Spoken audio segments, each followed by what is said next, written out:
Hey, Spence. Yeah, Shane? Have you seen the movie Primer?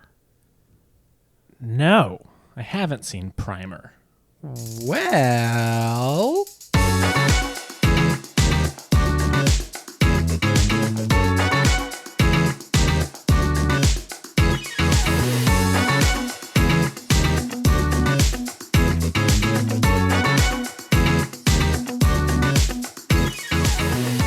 Now you have. I have. And let me say up front, I'm so confused. Yeah. This is like... Spoilers up front. Just Spoilers, we're going to say spoilers, quickly. spoilers. There's no way to talk about this movie. No, this is... Look, this is like a kind of cult classic at this point. I don't know how many people have seen it, legitimately. If you haven't seen it, it's worth watching. Go watch it. It's rentable places. Go watch it before you listen to this, because we will get into some spoiler stuff, and it's worth kind of going in. Whatever the opposite of mainstream is, that's what this movie is. 100%. Whatever the opposite of palatable, that's what this movie is. Yeah. Okay, so just to kick it off, let's jump in. Let me ask you. So, what did you know about this going in? Like, what were your thoughts, fears? What were you excited for? Like, what did you think coming in? To start, I was afraid of the primer. I didn't know what that meant. Yeah. I'm kidding. I had seen the poster, so I knew like the famous where it's like all the wires going to the box and spelling out primer. Yeah. So I'd seen the famous poster. I had talked to somebody about it like years ago, and he had told me it's like this super complex movie, but it's also like built all around like real theoretical science, like actual like theoretical principles, and stuff like that, and like that kind of thing, and that there was all these like you had to like watch it and then chart it and then watch it again, and like that, like he had explained that. But he didn't tell me what it was about. And then I think somewhere along the line, I had kind of figured out time travel was involved. Yeah. Like it's well known at this point as being the smart man's like time travel. Smart man's movie. Back to the Future. legitimately. So any other so you knew it was complicated. I was worried about that because I've seen complicated movies that really require your attention. I mean, like in terms of like mainstream ones, Inception is like if you're not tracking it, can get pretty in the weeds. I've seen at the same time, it's like when you think about Primer versus Inception, there is a gulf of complexity between the two. Have you ever seen those kids? Like little baby books that are like cardboard and super thick and 7 pages, and it's like Jason to hit the gold. What is it? The gold spine. I can't remember. They have like a name. Just like the kids book, any kids book that is like Jason likes to hit the ball. Jason likes to throw the ball, and that's it. That's what Inception is in comparison to Primer. It's wild. But in a way that's like really cool, because like at a certain point I kind of gave up on just trying to follow it, and I would just ask questions. I'd be like, so is this what's happening? Or I think that is worth mentioning when talking about this is while we were watching it, we took 2 or 3 pauses to do things around the house and to ask a couple questions, which I think that is a good way to watch this movie. It made it much more enjoyable than sitting there frustrated that I feel like I missed something 20 minutes ago. The whole movie. Like very early on in the movie is like a small but important detail that is just like 7 layers under like one quick line here, a visual here, and then like they move on and like. Literally, they don't let me put it, they don't explain anything in this movie. Like they'll sit there and explain how the very basic principle of it happens, but they don't explain it in a way that I'm trying to think of a good example. It's like The Matrix. You know where you're like confused about what The Matrix is, and then there's a whole scene where Morpheus just explains The Matrix. Yeah, that is not in this movie. There's a version of it. Yeah. But afterwards, you're like, okay, hold up. So there's 2 of them? What's happening? Right. Like, you're so confused. Now, you get, what is it? What's the word for it? Where they like sit down and explain what's happening. Like, I can't think of the word. Essentially, it's the equivalent of like, they always talk about in a adventure movie or a heist movie, there's the here's the plan scene. That's how when I was in film school. Did you know I went to film school? Yeah, you went to film school. that's how. Did you graduate? Do you have a degree? I do. I have a film degree. Oh, so you have a film degree? Yes, all of my opinions are You've objective facts. Literally never mentioned it. You've never mentioned it once. I don't know why. I feel like I should get a shirt made or something. Or just put your degree on your shirt. Staple like it? just staple the actual diploma. Perfect. I'll go get it. There you go. Okay. No, so that's what we always called it. Like here's the plan scene where you essentially get the basics you need to understand the story. Right. That is not equivalent. That's not a 1-to-1 for primer at all. And it's not a 1-to-1 for every movie. Like, here's the plan is a very broad term that we use. You get the scene where he's like, essentially like, here's what happened. Here's what I did. I'm now here and there. But really, you just sit there and go, okay, he went back in time. Cool. He went back in time. Cool. Got it. Right. Cool. And the piece of information you're talking about specifically is what they're actually trying to build, because I think that needs to be said. They accidentally build a time machine, right? And I think that's important, and it's like kind of important to know like what they're doing, because it's like otherwise it seems kind of silly. Just like they're just trying to like create something that will reduce the mass of an object. Which by the way, I also would love to see a movie about where that happens and what we do with that technology, because I think that's fascinating. Well, because that's the thing is, it works. It's working. So that thing does actually reduce the mass, but it also sends it back in time. Yeah. Or halts it in time, or you know what I mean? Something, or like, yeah. And again, you've seen it a couple times, yeah. And you even have to go or halts it in time, or because it's even after watching, you don't quite understand how it works. Which, by the way, it's time travel. You could make up whatever rules you want, right? Every movie does. And I think that's an important way to look at it. Is like this isn't.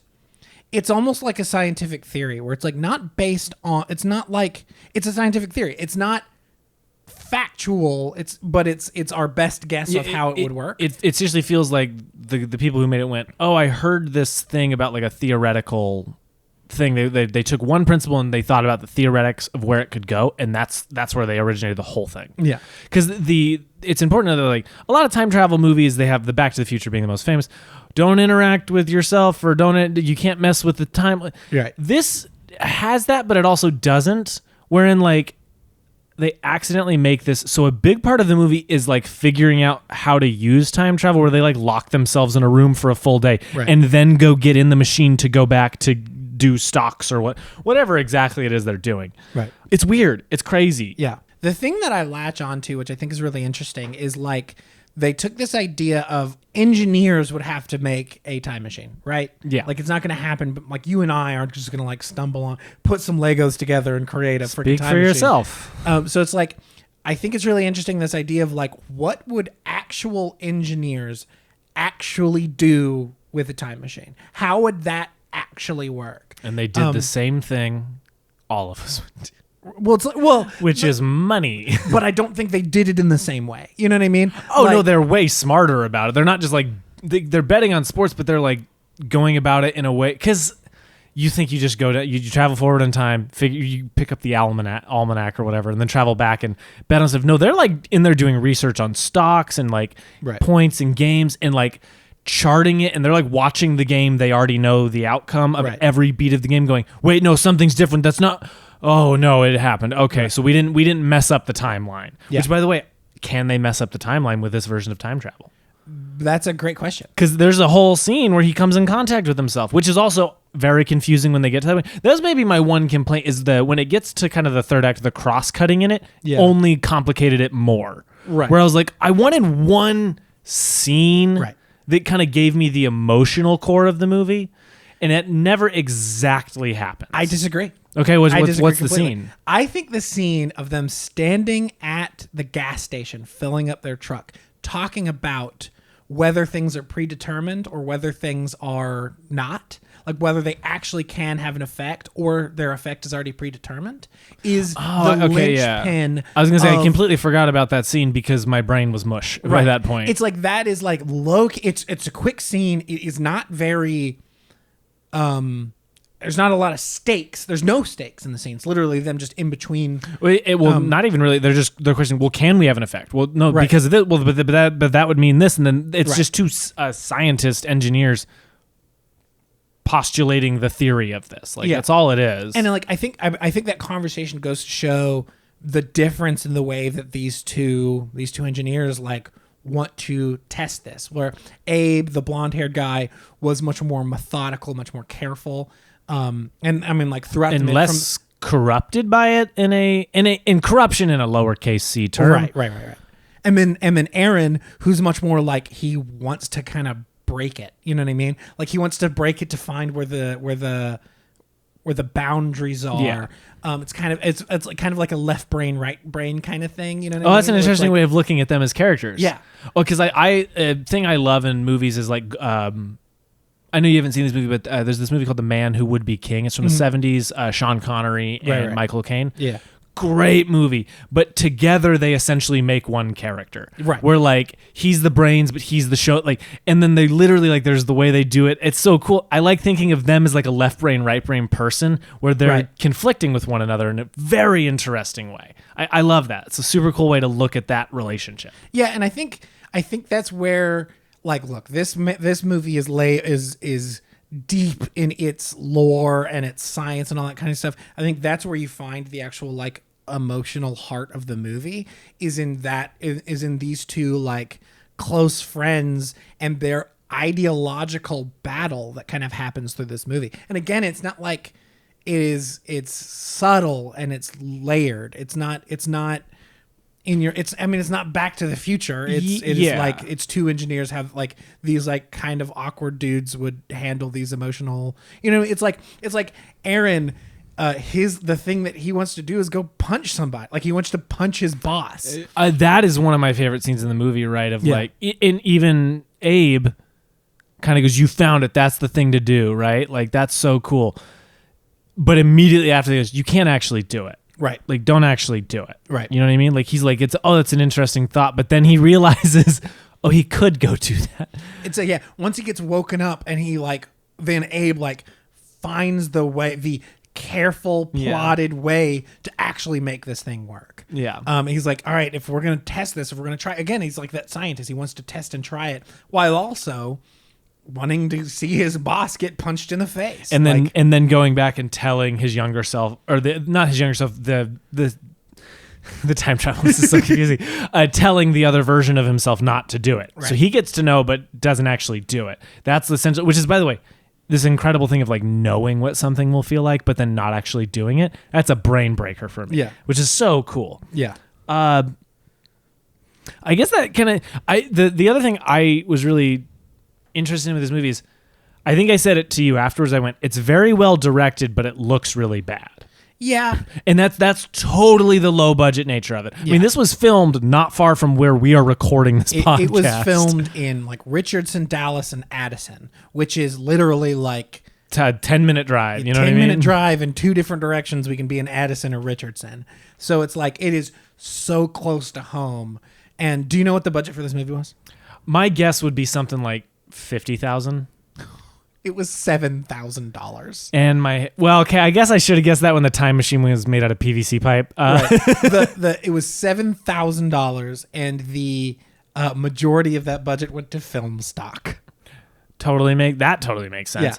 Yeah. This came out in 2004. 2004. Okay, it's the low budgetness of it is super cool, and I think I also said this to you after. And I'll just backtrack real quick. What I meant by it's well directed, but it doesn't look as it looks bad. Like visually, there's grains. It feels like sometimes things are like not quite as sharp as they should be. Oh, there's definitely some missed focus. Yeah, like that's definitely a problem. But the way he moves the camera and the way he chooses to cover a scene, right, and like what he chooses to give his audience with an image is really well thought out and really cool. Right. Like I think a lot of I completely agree. I think a lot of the shot choices are great. And I love how he chooses to move the camera. Right. I completely agree with that. And then it's just like I doubt very seriously they did much in the way of lighting for a lot of this. There's no electric team at all. Like cast, if they lit something, it was with just a lamp they had. Like they didn't have any lights to set up. Right.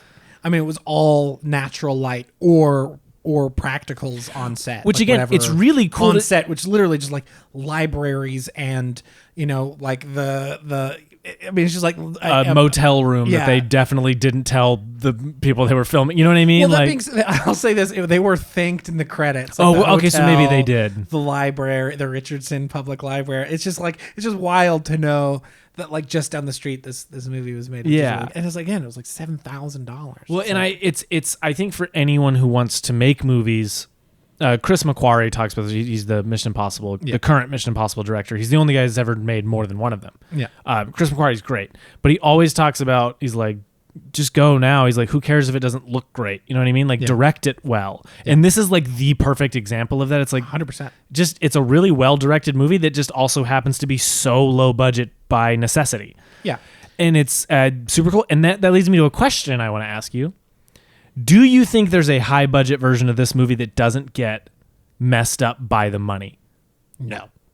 I kind of, because at that point you have to be like, we have to market this to someone. You and I are going to talk more about this later. This will be kind of later part of the conversation about Shane Carruth, the director, writer, editor, lead actor. And also important to say, not a good person. Not a good person. And that's what we're going to talk about later. I want to look at him more as a paragon of filmmaking. Right. Than like an actual human being. Right. 100%.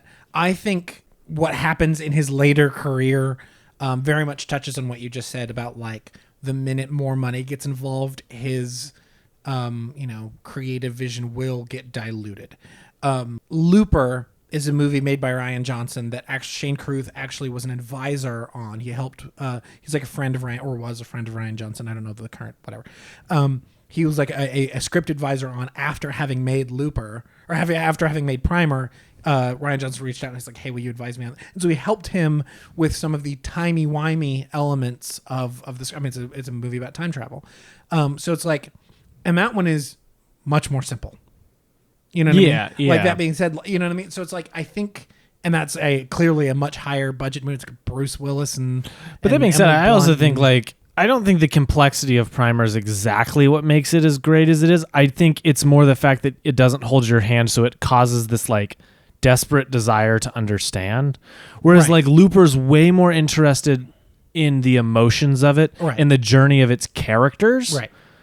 I say journey specifically, you know what I mean? Like, not that the characters in Primer don't go on a journey. They absolutely do, but Looper's way more invested in like two versions of yourself, like a version of yourself that is experiencing everything for the first time and a version of yourself that has done all of these horrible things and wants a do-over.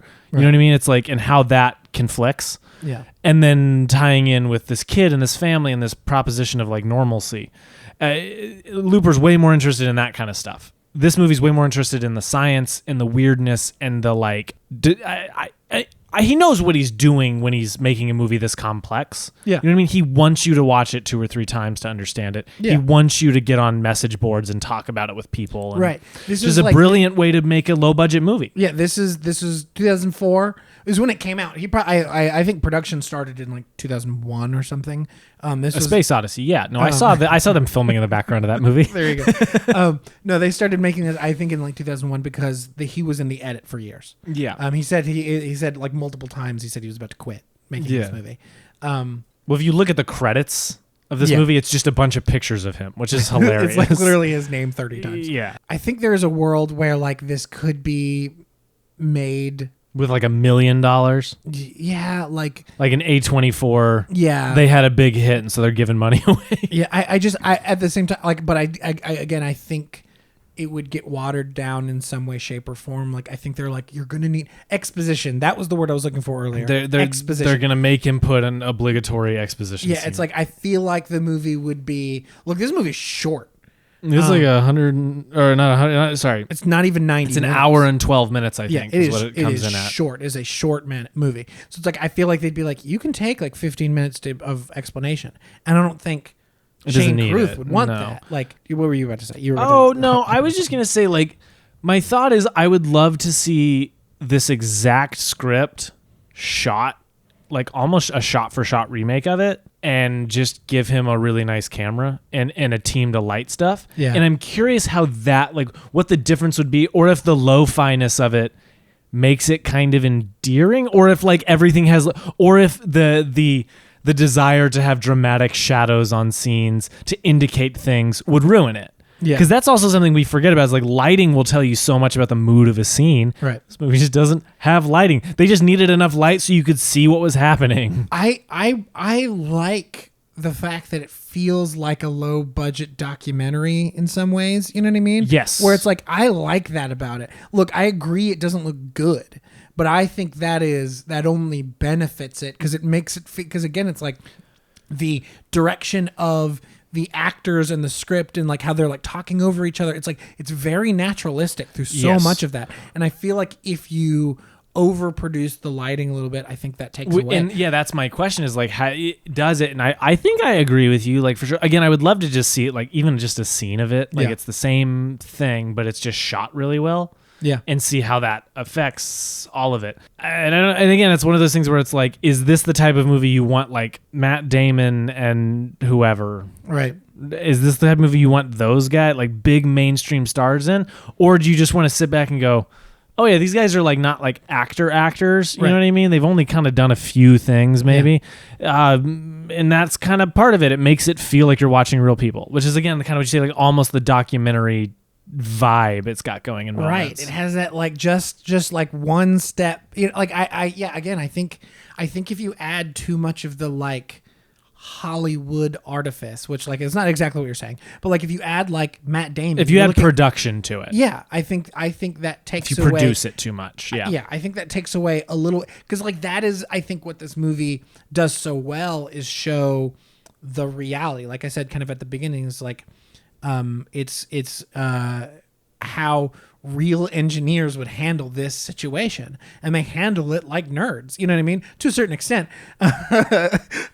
So it's like, I think if you like overproduce is not the right way of putting it, but if you overproduce it a little bit, I think that takes away from the reality that this world is trying to be set in. Yeah, and don't get me wrong, like it's not like a realism movie. There are crossfades. There are like camera moves that are clearly important. There's voiceover, and it's one of the few times I think voiceover just like fully 100% works, because even when like the reveal of what the voiceover is exactly comes, you're still like, okay, hold the phone. What? Like, it's not, this movie isn't Fight Club, where 3/4 of the way through Fight Club, your brain melts, where you go, oh my God, how did they pull that off? Yeah. It's not that. No. It is a very different type of mind-numbing movie, mind-melting movie. It's like, and it has a version of that a little bit. Oh, for sure. But it's just not that. No, it's like, the thing is, if you are smart enough to just understand the movie and be like, okay, yeah, he said that, I got it, cool. Yeah.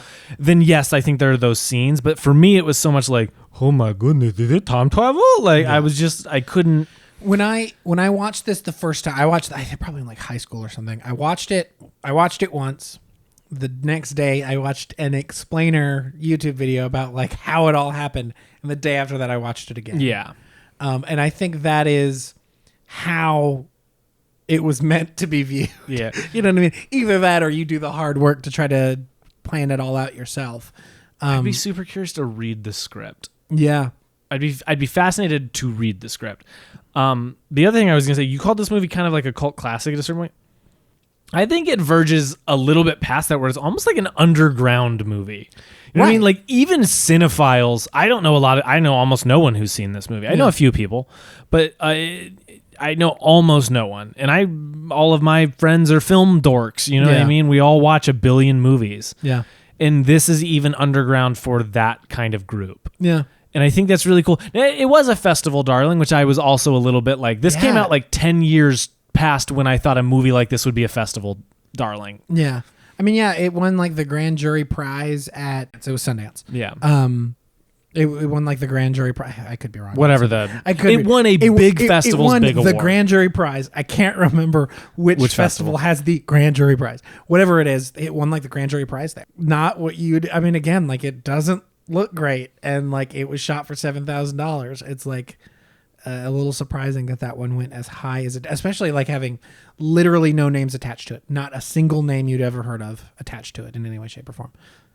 It's an interesting movie. It's there's part of me that gets frustrated with movies that are this complex. Yeah. Where you sit there and you're like, there's a version of watching this where I got nothing out of that. Yeah. I understand that they were trying to build something, and then it was a time like I got that part, and I get that like this is the duality of who they are and what they're. But like, there's a version of watching this where at the end I'm just like, why did I waste my hour? Why did I waste an hour and 12 minutes watching this? Now, luckily, I didn't have that experience. I really liked this movie. I thought it was fascinating. I've been thinking about it a bunch since we saw it. Yeah.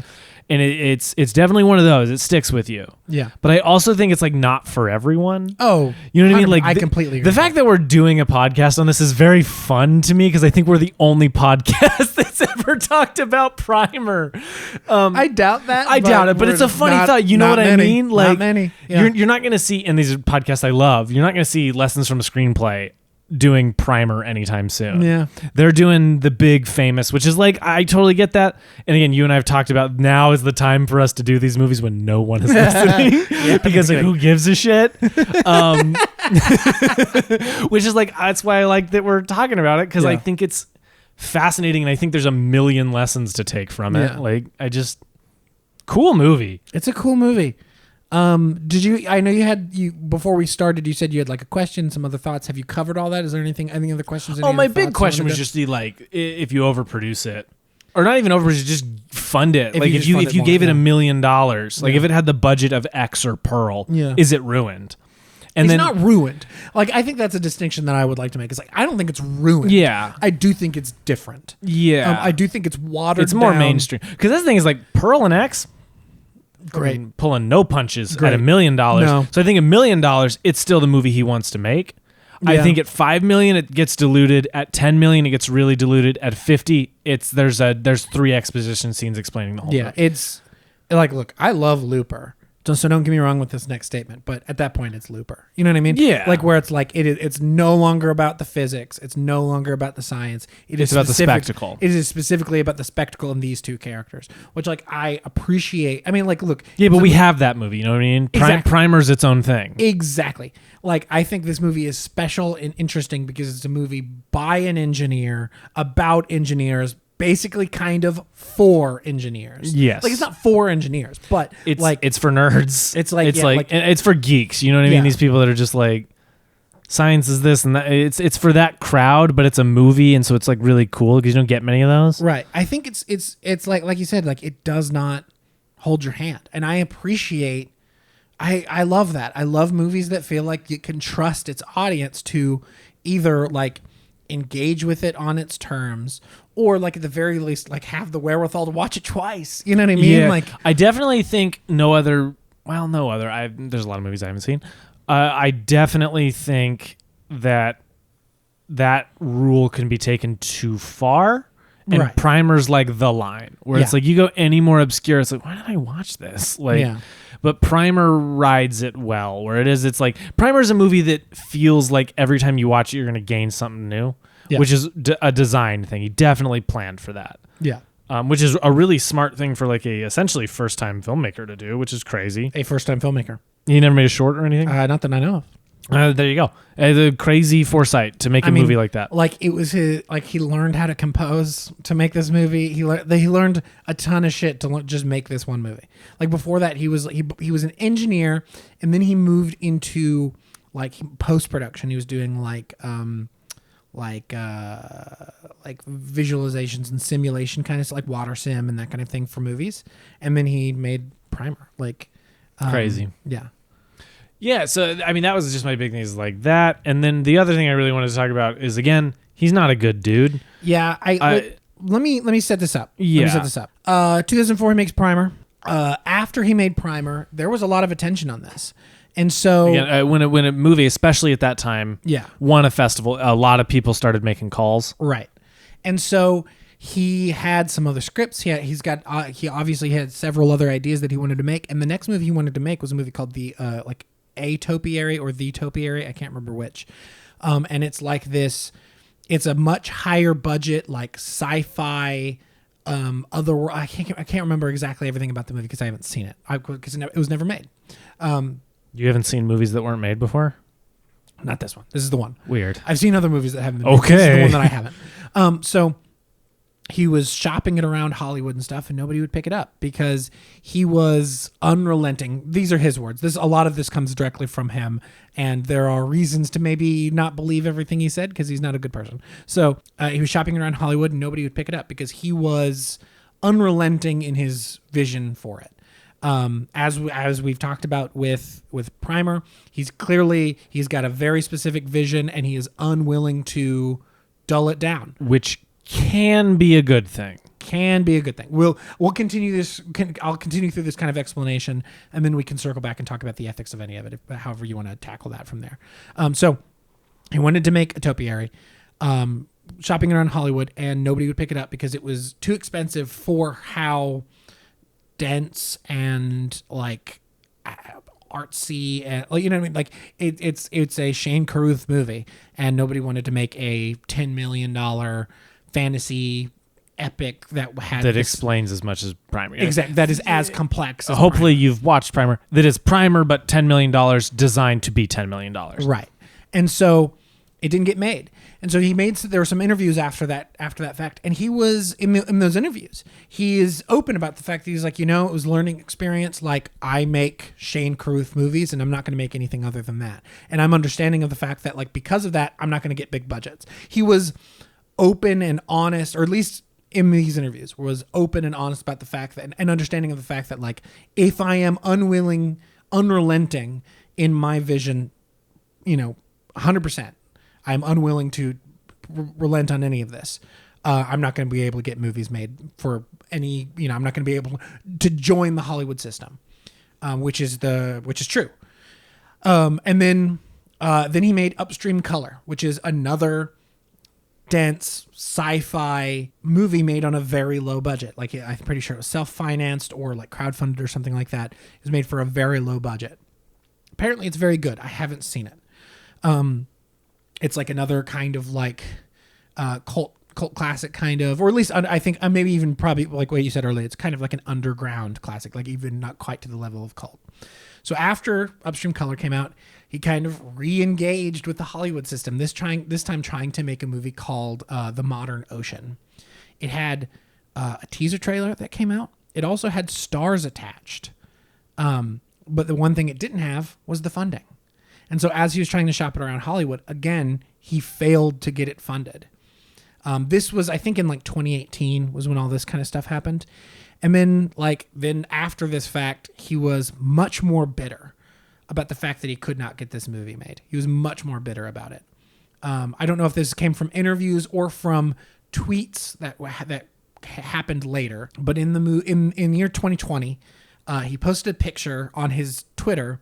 It was a vinyl record of the score for Upstream Color, and in that photo, you could see a restraining order against him by his former wife and co-star of the movie Upstream Color. Apparently, he was incredibly abusive, emotionally and physically, and is a piece of shit human being. And I think, like, I've seen some videos kind of explaining like his downturn into like, some not psychiatrist, psychologist, therapist giving their psychoanalysis on why this could happen. So it's like, I that being said, like, I do think there is some interesting ideas into like the fact like how he changed from being this kind of like this hopeful, interesting artist to this bitter, awful human being, like partially, if anything, caused by like his like determination to make the movies he wanted to make in the eyes of Hollywood or whatever. This is like a not psychotherapist. Yeah, I'm not that. I'm just on fuck you piece of shit. Like, ooh, your movie didn't get made. Right. You still made two movies. No, I'm not saying you're defending him. I'm just, it's like, that's where I'm at, is just like, and again, why the next part of this conversation is going to be me shitting on his philosophies on how to make a movie. Yeah. For a little bit, because I think he's wrong. Yeah. But anyway, is there anything else we need to explain? No, it's just like after that leaked, after he doxed himself, he was just like had this pity party on Twitter, like where people were like asking him questions and all this kind of stuff. And at the same time, he was also releasing a bunch of the behind. He released the scripts for Topiary and The Modern Ocean. He released all of the all of the what's the word I'm like visualizations and Lookbooks and stuff like that, and that kind of stuff. He released a bunch of this behind the scenes stuff, and then that actually happened before he doxed himself with the restraining order. And then after that happened, people were like asking him about it, and he was just being like open and like throwing himself a pity party, but while also like being like weirdly brutally honest about him being an abuser. It's incredibly weird. Like he's a weird dude and a bad person and a piece of shit, and like it's just an incredibly weird like turn. And for all I know, he could have been abusive when he was making Primer. I don't know. It seems that there was a downturn in some way, shape, or form.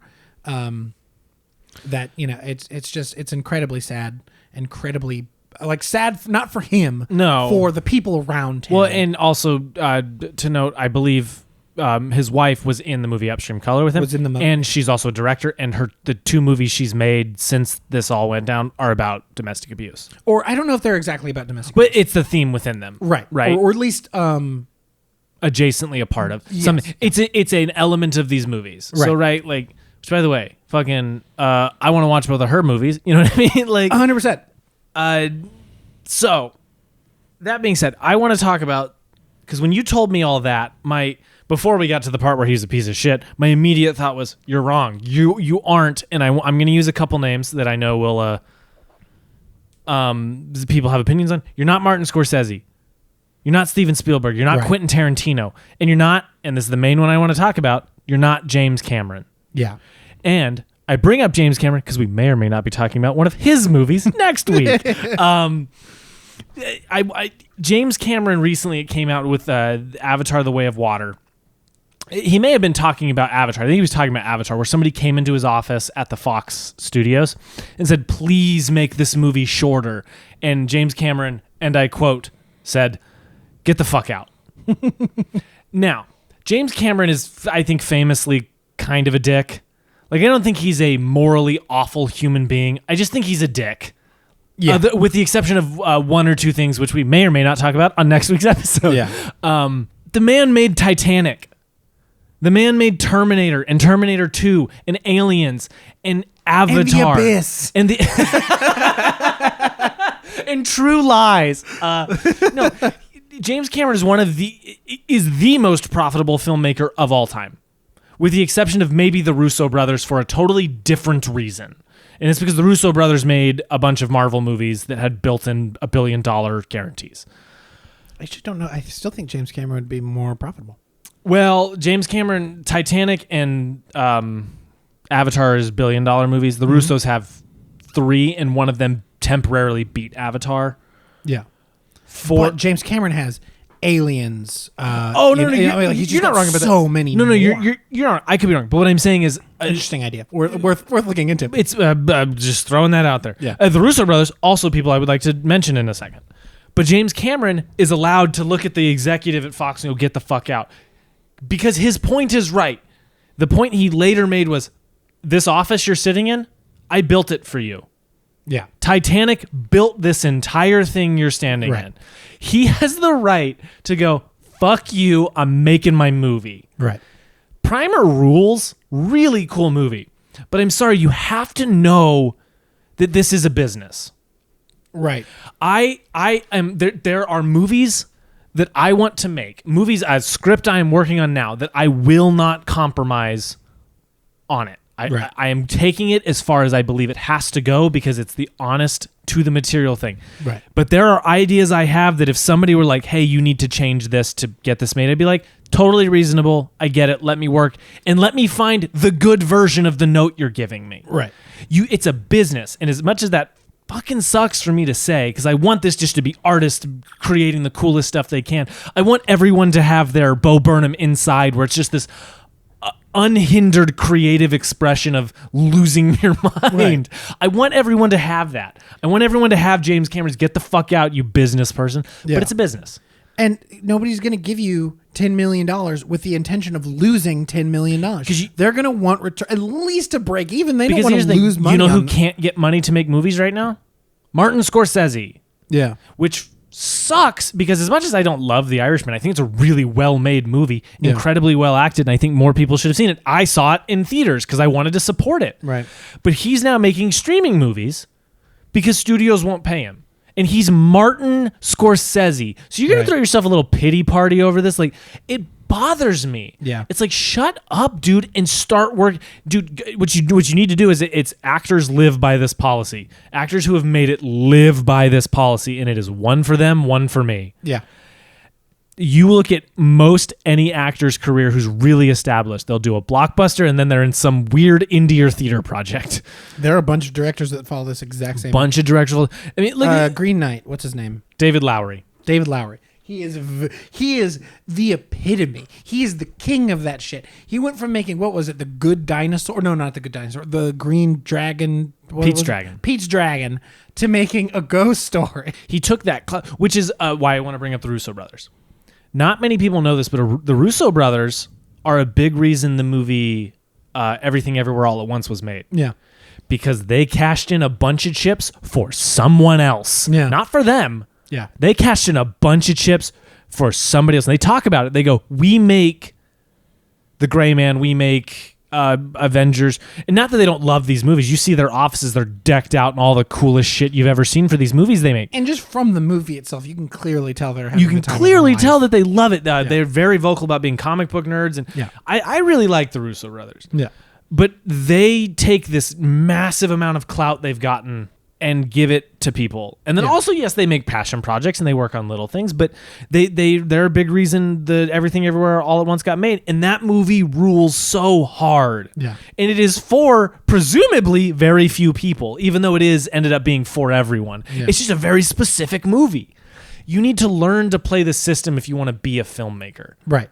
And it bothers me when somebody's like, oh, I'm an artist and I won't compromise. It's like, I'm not asking you to compromise. I'm asking you to take the situation you're in, know what you can compromise on, and then make that work. Right. You don't think Steven Spielberg ever got a note? Right. Steven Spielberg took a technological malfunctioning shark and made one of the best horror movies ever made. Yeah. He took not a note from a studio, but he took a situation, a shitty situation, and made the greatest creative decision in all of horror. Yeah. Don't be the guy. Don't be the filmmaker or in anything. Don't be the guy that's like, I couldn't get my passion project. It's like, then you need to do one for them to do one for you. Right. Be smart, man. To be the straight white man and play devil's advocate for one. You're fine. I'm right. No, 100%. Like, don't get me wrong. Like, I will say this. Like, I think like after so he made. And when he was trying to make Topiary and he couldn't get it made, and after the fact he was like, I'm not going to relent on my vision for this, and so I'm just not going to play their game. And then he went and made Upstream Color, did the same thing, made a low budget movie that people were really excited about. Like, if you're honest with the fact that if you're not going to play their game, you're not going to get big budgets made. If you're honest with that, you do you. Fine, who gives a shit? Like you're going to be stuck making low budget movies. But if you're going to try to re-engage with the Hollywood system, you Spencer, you are completely right. Where it's like you have to play their game a little bit. Like like you said, the one for me, one for them, one for them. I completely agree with that. But if you are unwilling to do that, then just you have to be honest with yourself. And he seemingly was at one point. Look, man, it's the fact that he switched to just the insanity to me, where it's like he was clearly understanding of that in the beginning, where it's like he was unrelenting, so he's not going to get a big budget. That's fine if that's how you want to play it. But you don't get to have a pity party afterwards. No, like, and let me put it this way. I agree with this wholeheartedly, right? If you know the situation and you refuse to compromise, then you have to accept the consequences. And the flip-flopping is what really frustrated me. I was 100%. like, that's borderline disrespectful to everyone who's actually taking this seriously, which is something I went to film school, right? I was with a bunch. I was just going to do the same bit again. But, We'll just keep. I went to film school. I have a film degree. It always infuriated me when you would ask somebody, why do you want to make movies? And they couldn't answer you. They could not give you an answer. Yeah. Not other than, I think movies are cool, which is, by the way, like a fine answer. But like for me, it's like cellular, dude. Yeah. I can't do anything but. It's in your cell phone, man. It's cellular. I pay for that. Don't. No, it's this other thing. I would literally die at the chance to make a Batman movie because I want to make a fucking Batman movie. Yeah. But you know what I would do after Batman if it was a big success? I wouldn't be like, okay, what other blockbuster do I would go, here's this movie that I put my entire soul in for 10 years that I've been trying to get made. I just made $1 billion movie. I'm asking for $5 million. Who's giving it to me? Yeah. That's what I would do. Yeah. And he just skipped that step expecting people to be like, I'm a fucking genius, so where's my money? It's like, shut up, dick. Like, Right. I hate that about when people are just like, they're so arrogant about it, where it's like, no, you have to find the big budget movie you're really passionate about. Right. Tackle that, do that, and then use the box office cash out of that, which hopefully that happens. You never know. Hopefully it happens, and then you get to go make your cool, weird, what's the movie called? Topiary? No, the one he... Modern Ocean? Then you got to go make a Modern Ocean. Yeah. Make the fucking Batman and then go make the Modern Ocean. Or be Matt Reeves and just keep making Batman shit forever, because that's my shit. It's clear he's clearly a talented filmmaker. It's clear that he could have done it. If he could have done the One for Me, One for You. He could have. He's smart enough to. Yeah. He's just arrogant. He's too arrogant. Yeah. And that's what frustrates It's me. like, and clearly they're like I said, like he, when he was trying to make Topiary, he was open and honest. Like, it is clear something changed. Yeah. I don't know what happened. I don't know who, how he, whatever. I'll tell you, but something changed. I'll say this. I don't know this for certain. He may be very in the two movies he may be very like open and talking about how everyone else made the movie. You know what I mean? Like, because that's my whole philosophy is I don't believe in auteur theory. I think auteur theory is bullshit. This idea that one person makes a movie is absolute garbage. Right. Now, in his case with Primer, a little bit closer to actually being true. I mean, literally, there were like 6 other crew members. But I love Guillermo del Toro. Yeah, I am Captain Slut of the Spooky Boys, which is Guillermo our Guillermo del Toro fan club that we just made up. We've already talked about that on the podcast. Anyway, if you don't know, he has this thing where if anyone ever goes, oh man, this cinematography of this scene, like, so good, he goes, oh, it's great production design. Yeah, you got that one, cool. Someone's like, oh, the production design is incredible. He's like, the costumes are amazing. You're right. Like, he just always goes, he's like, don't just give it to one thing. Everything is complementary of one another. Yeah. And this fucker, to me, feels like the guy that goes, I am pretty smart. I know that. Yeah. And I don't like those people. I don't like people who think they're smarter than other people. It's like, no, dude, guess what? You didn't play both parts in Primer. You needed that other guy. Yeah. So and I can't obviously don't know that for certain, but he just strikes me that type of person is like the type of filmmaker I fucking hate. Yeah. And I also hate to admit, he makes a cool movie. You know what I mean? Like, yeah. I would have loved to see whatever his other ones were if he wasn't a piece of shit. I'm glad he's not working if he's a piece of shit. Yeah. He I forgot to mention that he announced his retirement. Yeah. He was just like, I'm retiring. I'm retiring. I can't get stuff made. It's like, shut up. Yeah. Like, I don't mean to get heated about this. I really think Primer is so cool. And I think if he, if like you said, if something happened and he changed and at one point in time he was a good guy, if that was the thing, I would have loved to see this dude flourish and make a bunch of movies because I think he's an interesting voice. Yeah. And it's a bummer that we lost that. But it's his own fault. Oh, 100%. You know what I mean? So I have a really hard time feeling bad for him. Oh, I don't feel bad for him at all. When it's his fault. Or, you know what I mean? But it's like he's throwing this pity party and wants everyone to feel bad. He's like, oh, I can't give him a movie. It's like, you could have. Yeah. You were clearly talented enough to make some cool big blockbuster that is also sci-fi and weird. Yeah, Rian Johnson is making massive movies and also some of the most interesting movies being made. Yeah. Yeah. I don't know. Anyway, end of rant for me. That was a big thought whenever you told me that. I got very frustrated with this arrogant guy doing that. And then it coming out that he's also a piece of shit. So he also sucks. Anyway, Primer is cool. Watch Primer. That was before we knew, so I think it falls under you don't need to feel bad for watching this. So, is there anything else you wanted to talk about? No, I think that about covers it. I think I was I was a little conflicted doing this for look, we did my first recommendation was Bram Stoker's Dracula. But that was kind of me and Ethan's Baron recommendation. Strucker's Dracula. Got it. Baron Strucker's Dracula. It was kind of our recommendation to you. So this was my first just me recommendation. So it's I was a little conflicted for this reason because he's a known piece of shit. And so it's like, I don't exactly want to highlight the work of a known piece of shit. Yeah, but it gave us a chance to shit on him. And I think that was the important part, is like highlighting this dude's a piece of shit. And, you know, like, if and again, it's like I said, we kind of were talking about a lot of it as him as just like this paragon of filmmaking, like a story without a character, like without a personality. Like we just took him as like a stock thing. Yeah. And based on the choices he made up to a certain point, discussed it that way. And I think that's important to talk about. And it just is the worst that he sucks. Like, yeah. Anyway. So I don't have like a game for the B segment. I do have maybe 2 questions that we could ponder. Could I survive Primer? Could you survive Primer? No, I wouldn't know how to turn on the machine. Primer or Jumanji? Yeah. Do I get a use? Wait, can I combine them? Can I use the machine inside Jumanji? I go back and I stop myself from rolling. I go, don't do it. So here's my first question: is this is a movie made by an engineer, about engineers, for engineers.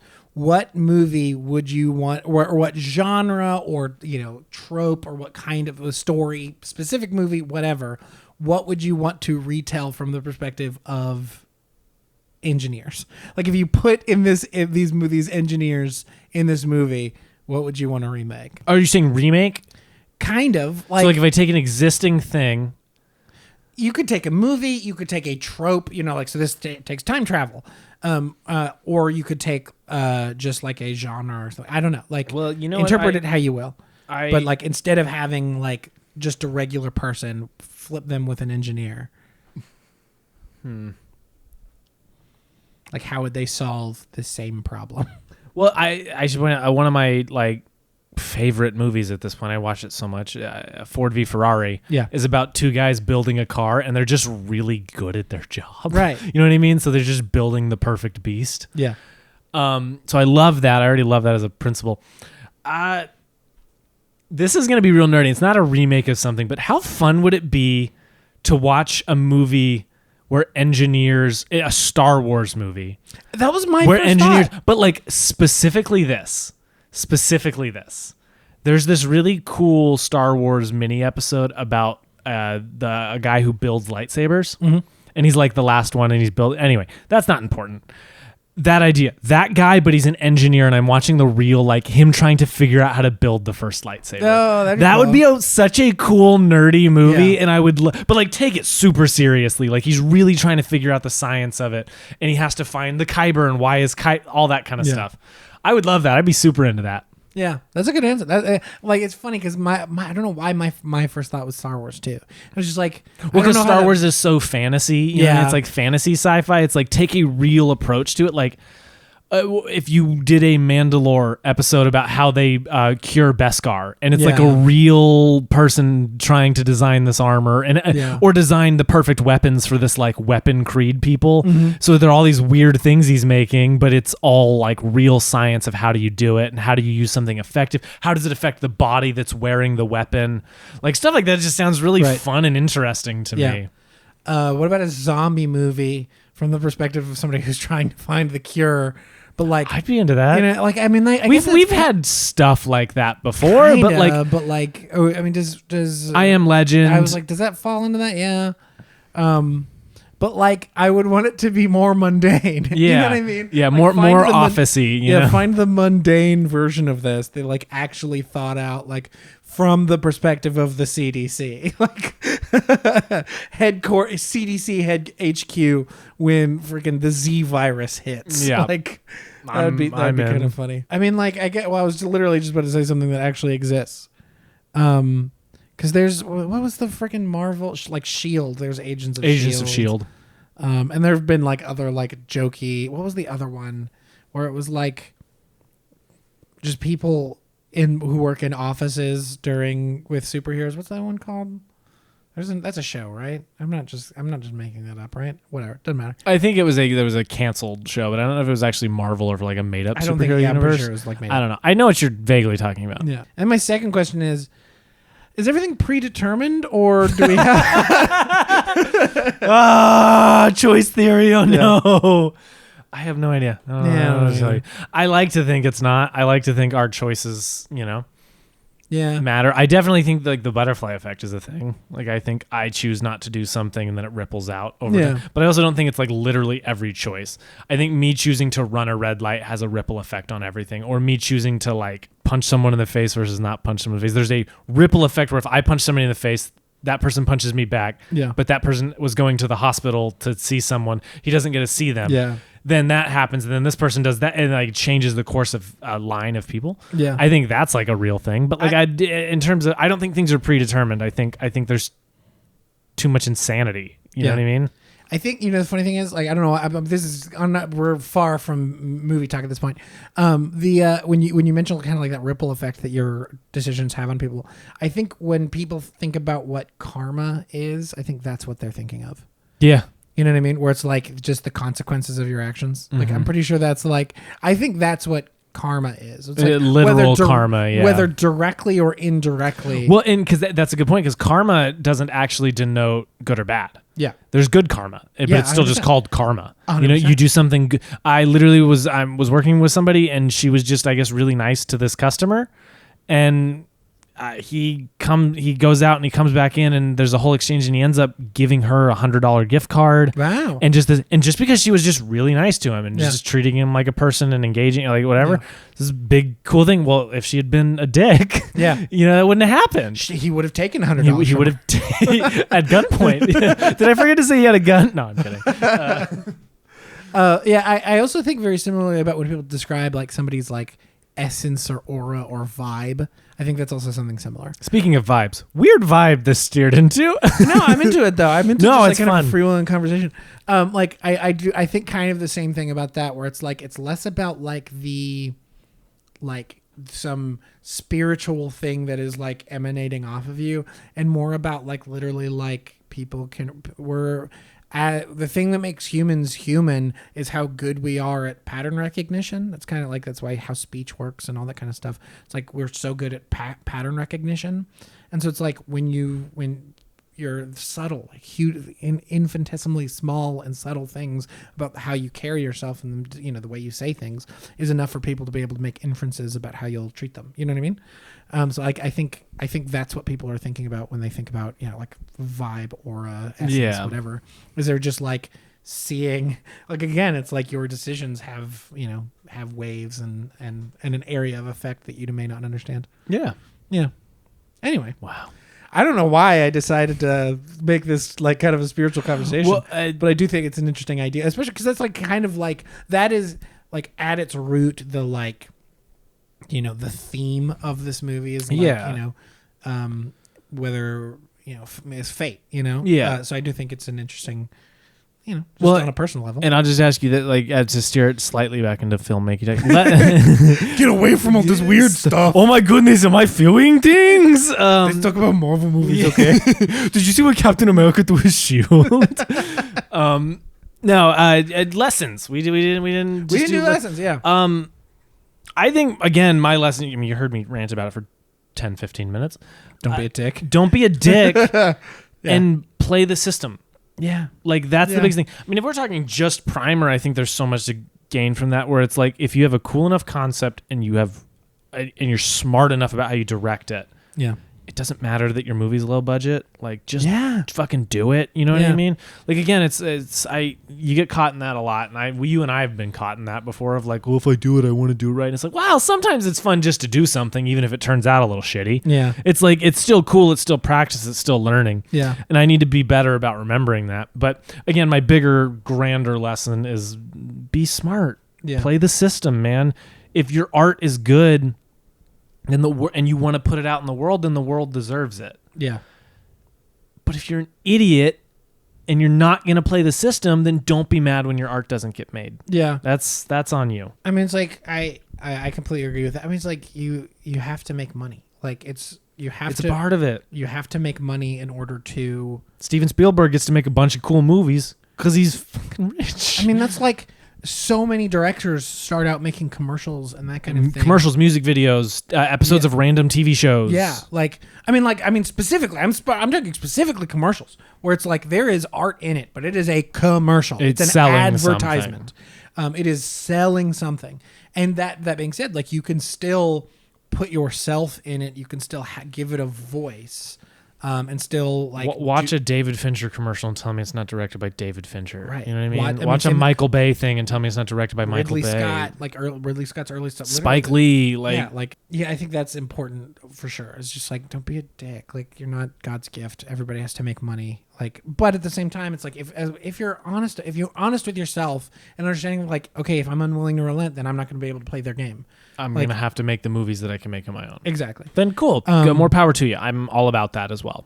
I think one of my lessons from it is just like being understanding how to trust your audience. You know what I mean?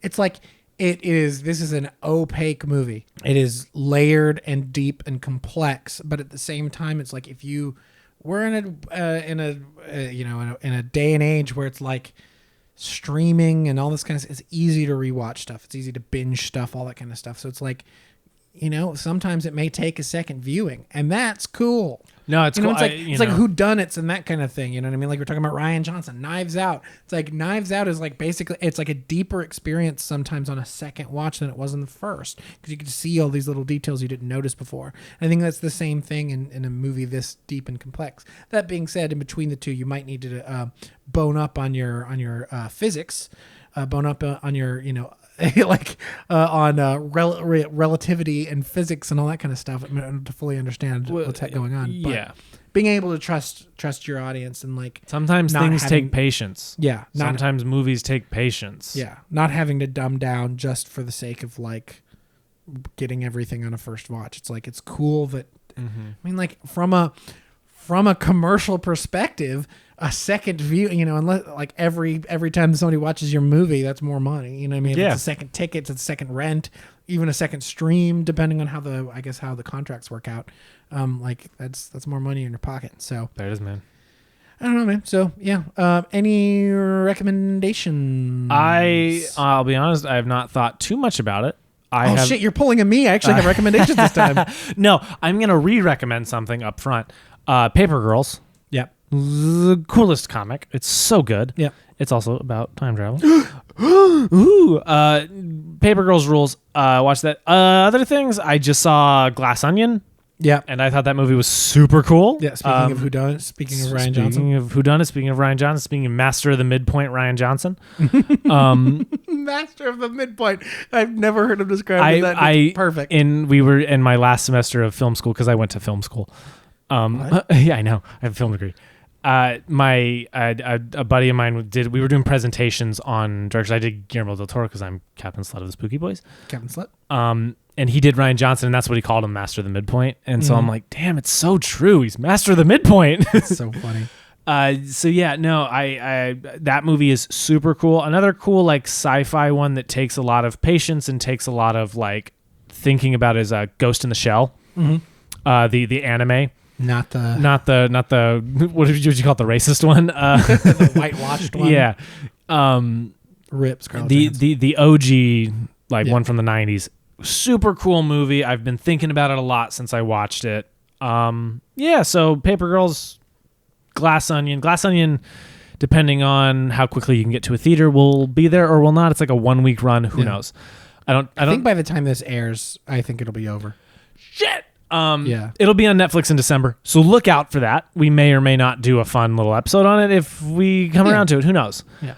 It'll definitely be one we'll talk about in conjunction with Knives Out at some point when we find some idiot who hasn't seen that movie. Yeah. Because Knives Out is amazing. I know some idiots. So. I am an idiot. So. No, those... I was including you in that. I am hurt. Anyway, what do you got? What are your recommendations? I would recommend the movies of Amy Seimetz, his former wife. Support her a bunch. And this is what I'm saying. Like, I've not seen these movies, so this is not a tacit endorsement of how the quality of the movie.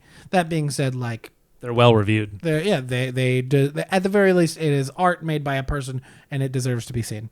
She Dies Tomorrow and Sun Don't Shine specifically. I'm gonna watch them soon. Yeah, I'm very excited to watch those. Those deserve your views.